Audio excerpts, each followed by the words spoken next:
the weekly edition of Bald Noggins. Woo. There's Mike. He's got his Bald Noggins I'm sporting it, baby. on display. Yes, we do.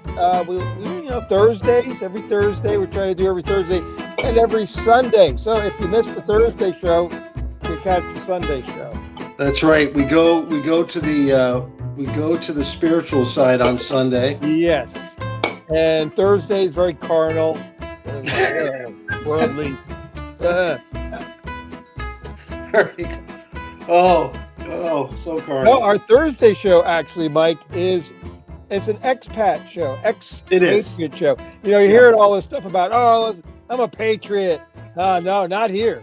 Not anymore. Patriots. That's right. Not anymore. We're out of here. We're bailing. Look at the screenshot behind me. Yeah, I don't know if you're really living there or you're just faking. In my mind, I'm living there. In my mind, I'm not going to Carolina, but somewhere south. Because Carolina now is covered with snow. Yeah, pretty much. Yeah, a lot of snow. But the reason we're doing the expat show is because our family has been expats for a generation. Our mom and dad and our brothers, me, Mike has done some expat stuff. So yeah, we've got it. More of it, actually. It's in our blood. There's blood, baby. So we love talking about it. We love dishing out advice on how to do it, where to go, when to go. And today we're actually we're once again talking about Italy. If you're going to be expated in Italy, Italia. Yep. And what makes it so? Both of us have lived there for many years. Well, you were for a lot. Chris was the longest. But what makes Italy so kind of, I think attractive, at least to me anyway. And I know other, there's a lot of expats from different countries, Northern Europe. A lot of them settle in Spain and Italy. Italy has a lot of sunshine down in Sicily, south of Naples. You get down into Puglia down there on the southeast side. They got some great seaside towns on the Mediterranean.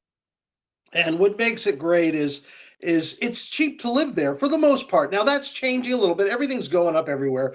But for the most part, a lot of these towns have empty homes because people are leaving. Technically, Italy's seen a little bit of a dip in its population. They're not growing. And they've had some real spikes where they did grow, but now that's tapering off. Not as many people are having kids. People, because of, and like after COVID, they dropped a little bit. So they're seeing a little bit of a drop. And so these little towns up in the mountains are seeing, especially in Sicily, are seeing a real dip in population. And so there was I don't know if we mentioned this town yet, but there was this town down in Sicily called Sambuca di Sicilia, which had a great idea about 10 years ago, I think now. And what they did was they had 15, 20, 30, houses empty, as people died or left or moved out. And they got the deeds, they got people to deed the homes to them and put them on the market for €1 a piece. And it went crazy. They were flooded with 200,000 responses from all over the world because, newspapers love stuff like that, so everybody was picking up the story, went all over the world. They had hundreds of thousands of responses and it just put them on the map. And now I don't know if I've never been to Sambuca di Sicilia. I've been down in that area, but I've never been to that town.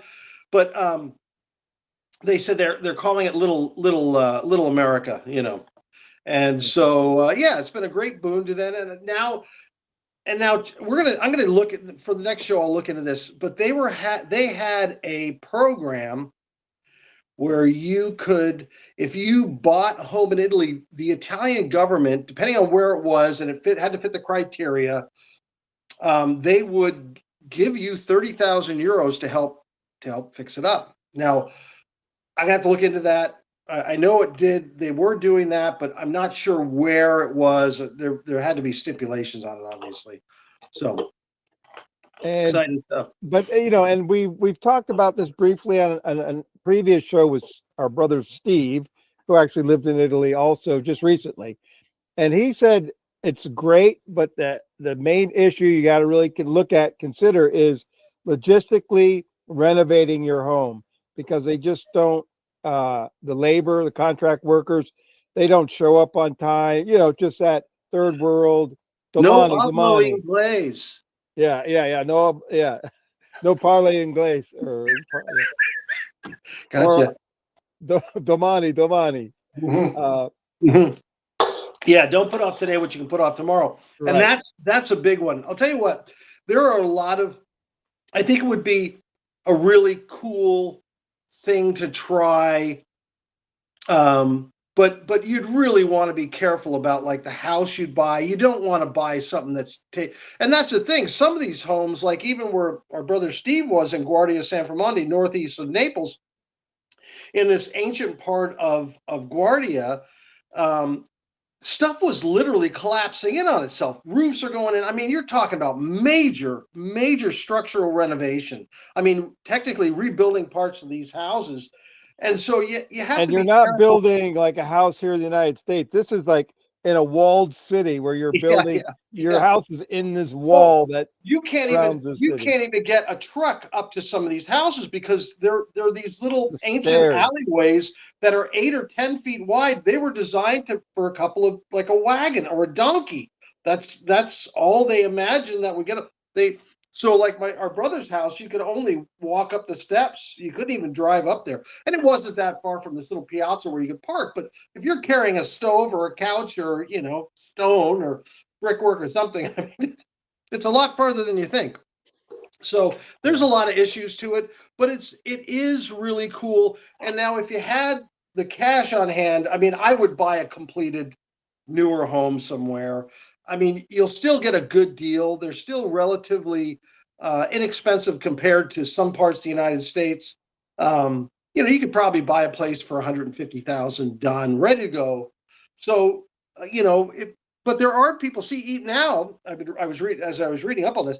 There are Italians taking advantage of this now. So there's Italians that want to find a place that maybe have a work project where they can work remotely or something, or somebody that's a European citizen.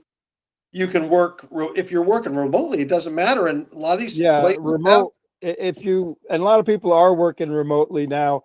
My son, he was an expat in Nicaragua.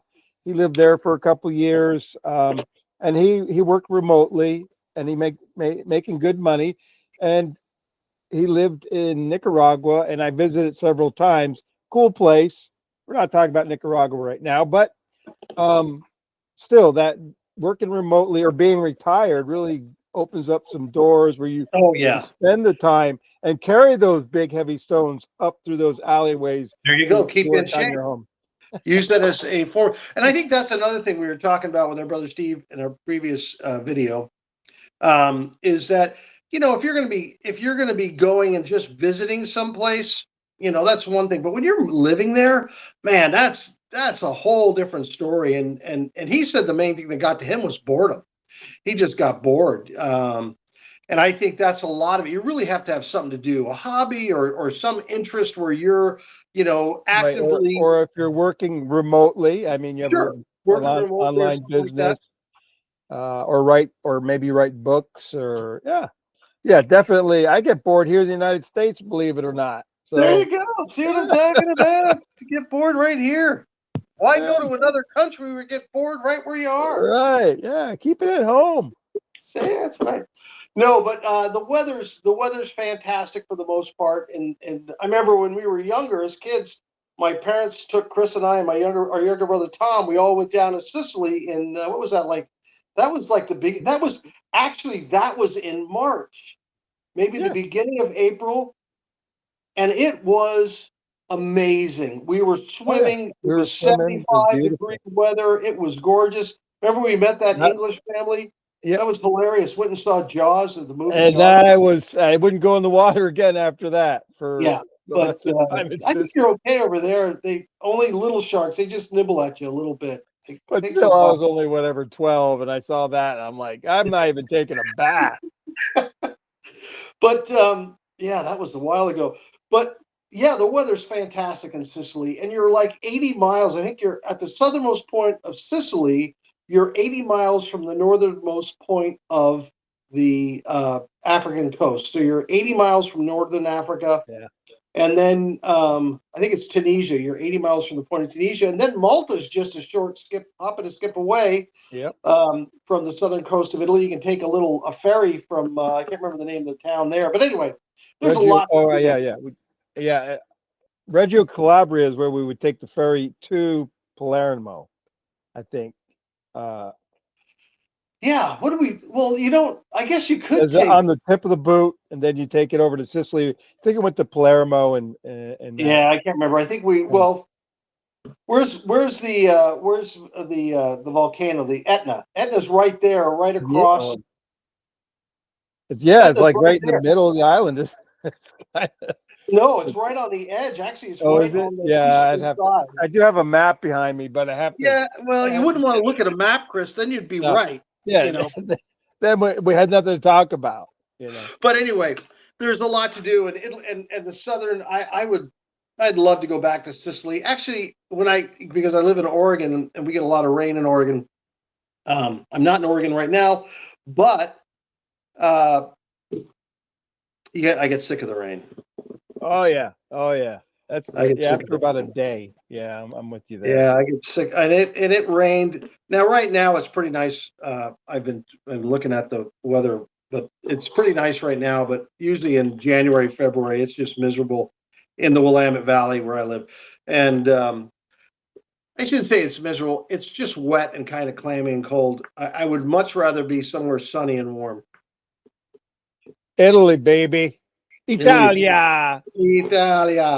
And and the southern part, and then I guess I've never been down. Well, I've been down there. I guess we went down to Brindisi, eons ago, but I haven't been down there recently. But we had a friend. My wife had a friend that was going to buy a home down in Puglia, and but the same thing always happens with a lot of this stuff. You get involved in the dynamics of renovating a home, and it's a huge project, even if you're in the United States.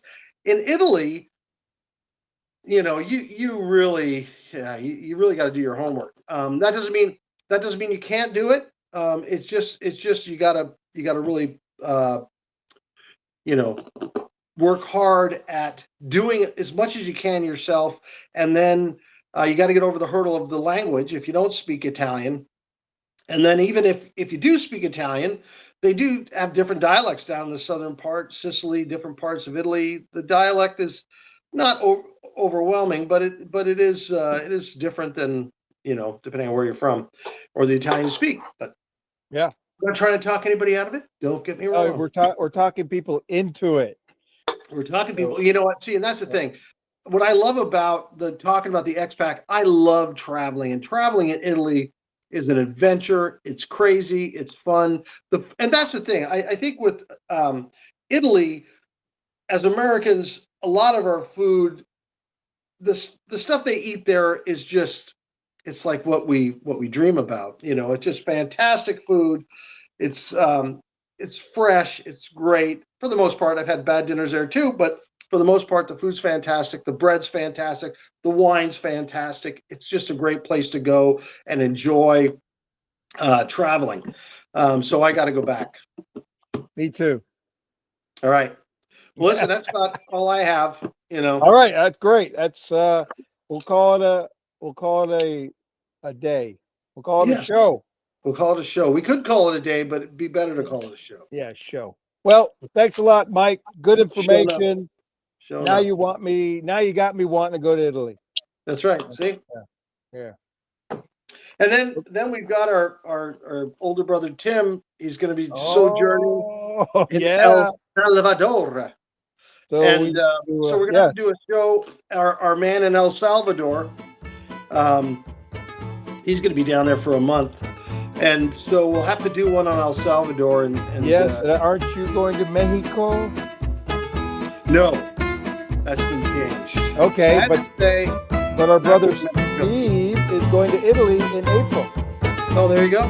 There you go. We got more Italy stuff coming right at you, in your face. Yep. All right, you guys. All right. As the French say, adios, amigos. Ciao. Ci vediamo. All right, cool.